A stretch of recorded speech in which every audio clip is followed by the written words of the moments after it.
Hi guys, मैं अजय कंबोज और यहाँ पे मैं बात करने जा रहा हूँ कि अगर आप आयुर्वेदिक मेडिसिन को इंडिया में बेचना चाहते हैं तो वो कैसे कर सकते हो।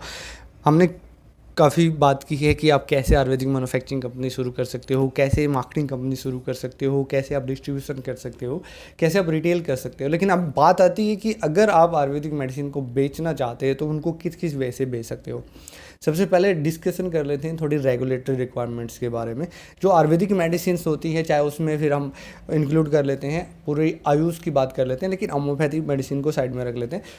जो आयुर्वेदिक मेडिसिन होती है, यूनानी मेडिसिन होती है, जो सिद्धा मेडिसिन होती है, जब उनको बनाने की बात आती है तो वो रेगुलेट होती है ड्रग एंड कॉस्मेटिक्स एक्ट के अंदर। जो आयुर्वेदिक मेडिसिन का सेक्शन जो रेगुलेट जो उनका एक्ट लागू होता है आयुर्वेदिक मेडिसिन पे, यूनानी पे, सिद्धा पे, वो ड्रग एंड कॉस्मेटिक्स एक्ट ही लागू होता है। उसी के अंदर डिस्क्राइब किया गया होता है आयुर्वेदिक मेडिसिन को। तो जो उसकी मैन्युफैक्चरिंग, लेकिन उसके अंदर है वो केवल उसकी मैन्युफैक्चरिंग से रिलेटेड है, उसकी मैन्युफैक्चरिंग ही रेगुलेट होती है। तो हमें जब भी हम आयुर्वेदिक, यूनानी या सिद्धा मेडिसिन को मैन्युफैक्चरिंग करने जाते हैं तो उसके लिए हमें लाइसेंस की ज़रूरत पड़ती है। लेकिन जब डिस्ट्रीब्यूशन की बात आती है, सेल की बात आती है, मार्केटिंग की बात आती है, रिटेल की बात आती है, तो उनके लिए हमें आयुर्वेदिक, यूनानी, सिद्धा मेडिसिन में किसी प्रकार के लाइसेंस की ज़रूरत नहीं होती। केवल हम मैन्युफैक्चरिंग में जब जाएंगे वहाँ पर हमें लाइसेंस की ज़रूरत होगी। तो पॉइंट पे बात आते हैं कि अगर हम आयुर्वेदिक मेडिसिन को बेचना चाहते हैं तो हमें किस किस तरह हम उनको बेच सकते हैं। बेसिकली दो तरह से हम आयुर्वेदिक मेडिसिन को बेच सकते हैं। जब हम यहाँ पे आयुर्वेदिक मेडिसिन की बात करते हैं तो उसमें जो यूनानी मेडिसिन है, सिद्धा मेडिसिन है, दोनों ही कवर हो जाती है। तो जब भी हम यूनानी मेडिसिन की बात जब भी हम आयुर्वेदिक मेडिसिन की बात करेंगे तो यूनानी और सिद्धा मेडिसिन उसमें इंक्लूड ही हम लेके चलेंगे। तो दो तरीके से आप बेच सकते हो, या तो आप उसको ऑनलाइन वे से बेच सकते हो या ऑफलाइन वे से बेच सकते हो। पहले बात करते हैं हम ऑनलाइन बेचने की, कि अगर आप आयुर्वेदिक मेडिसिन को ऑनलाइन बेचना चाहते हैं तो आप कैसे बेच सकते हो। ऑनलाइन अगर आप अपने आयुर्वेदिक प्रोडक्ट को बेचना चाहते हो तो आपको एक जीएसटी नंबर की ज़रूरत पड़ती है और दूसरी आपको पैन कार्ड की ज़रूरत पड़ती है। ऑफलाइन मार्केटिंग की अगर बात करते हैं हम, ऑफलाइन मार्केटिंग में अगर आपके पास जीएसटी नंबर नहीं है, क्योंकि वो टर्नओवर से रिलेटेड होता है। अगर आपको 40 लाख से अबव का टर्नओवर है तो जीएसटी नंबर कंपलसरी होता है।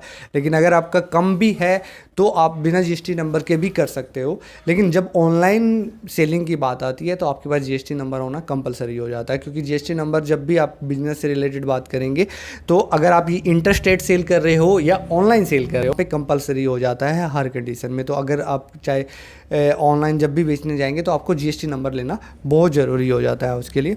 तो ऑनलाइन भी दो तरीके होते हैं, या तो आप एग्जिस्टिंग जो B2C पोर्टल्स होते हैं उनके थ्रू बेच सकते हो अपने प्रोडक्ट, जैसे अमेजन वगैरह हो गया, फ्लिपकार्ट वगैरह हो गया, हेल्थ कार्ट वगैरह, बहुत सारी वेबसाइट्स है, 1mg हो गया, या जितनी भी ऑनलाइन फार्मेसीज वगैरह है वो भी आयुर्वेदिक प्रोडक्ट को अपने पोर्टल के थ्रू बेचती है, तो किसी उनके थ्रू बेच सकते हो। दूसरा जो वे होता है कि वो आप अपनी खुद की वेबसाइट या ऐप को डेवलप कर सकते हो, तो उसके थ्रू बेच सकते हो। अगर आप दूसरे पोर्टल्स के थ्रू बेच रहे हो तो वहाँ पे भी आपको थोड़ा सा जो ऑनलाइन जब आप सेलिंग करने जाते हैं तो आपको बेसिक एसईओ नॉलेज होना ज़रूरी है, चाहे आप अपनी वेबसाइट या ऐप के थ्रू बेच रहे हो। क्योंकि ज़रूरी नहीं आपको कोडिंग की नॉलेज हो, क्योंकि वेबसाइट या ऐप आपको कोई भी डेवलपर बना के दे देगा।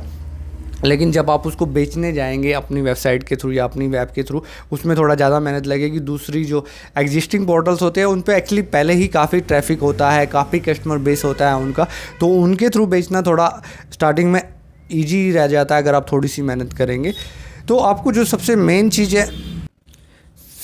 जो चीज़ है वो यही है कि आपको थोड़ा सा एसईओ की नॉलेज होना ज़रूरी है, थोड़ा सा आपको डिजिटल मार्केटिंग की ज़रूरत है। क्योंकि जब आप दूसरी वेबसाइटों के थ्रू भी बेचोगे तो आपकी जो विजुअलिटी है उसको इंक्रीज करना आपको आना चाहिए। जब अपनी ऐप और वेबसाइट के या ऐप के वेबसाइट के थ्रू आप बेचोगे तो आप उसको कैसे सर्च इंजन पे ऑर्गेनिक ट्रैफिक उसको बेच सकते हो, कैसे आप पेड रूप से उसको प्रमोट कर सकते हो। डिफरेंट वेज है आप उसको कुछ सर्च इंजन्स पे, उसके अलावा डिजिटल मार्केटिंग में आप उसको सोशल नेटवर्क्स के थ्रू कैसे आप उनके कस्टमर को कन्वर्ट कर सकते हो। डिजिटल मार्केटिंग भी कई तरीके होते हैं, जैसे उनमें जो मेन होता है वो व्लॉगिंग होता है, कंटेंट मार्केटिंग होता है।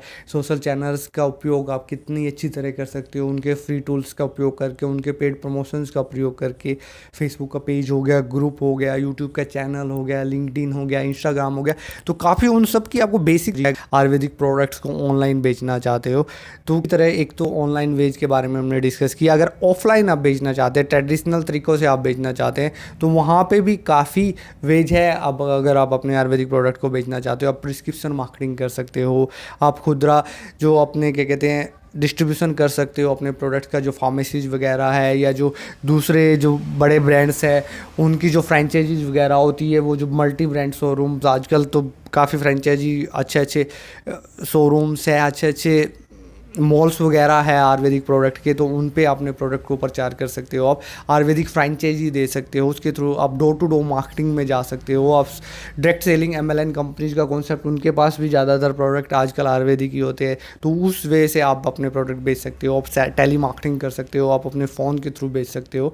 आप इसके अलावा जो योगा क्लासेज वगैरह होती है, जो पार्क वगैरह होते हैं जहाँ पे हेल्थ से रिलेटेड चीज़ें होती है, वहाँ पे अपना काउंटर लगा सकते हैं। आजकल ये भी कॉन्सेप्ट काफ़ी फेमस हो रहा है। वहाँ पे अब पार्क के बाहर आपको काफ़ी काउंटर मिल जाए, को डिफरेंट डिफरेंट तरह के जूसेज बना के देंगे। वीट ग्रास जूस आपको देते हैं, आंवला जूस देते हैं, या फिर एलोवेरा जूस, ये भी काफ़ी अच्छा तरीका है। उसके अलावा आयुर्वेदिक मेडिकल स्टोर खोल के भी आप किसी अच्छी जगह प्राइम लोकेशन पे, अगर आप फार्मा का नहीं खोलना चाहते, केवल स्पेशली आप एक अच्छा काउंटर आयुर्वेदिक का खोल सकते हो और वहाँ से भी अपने प्रोडक्ट को या दूसरी कंपनीज के प्रोडक्ट को भी आप सेल कर सकते हो। उम्मीद करते हैं ये इन्फॉर्मेशन आपको अच्छी लगी होगी। थैंक्स।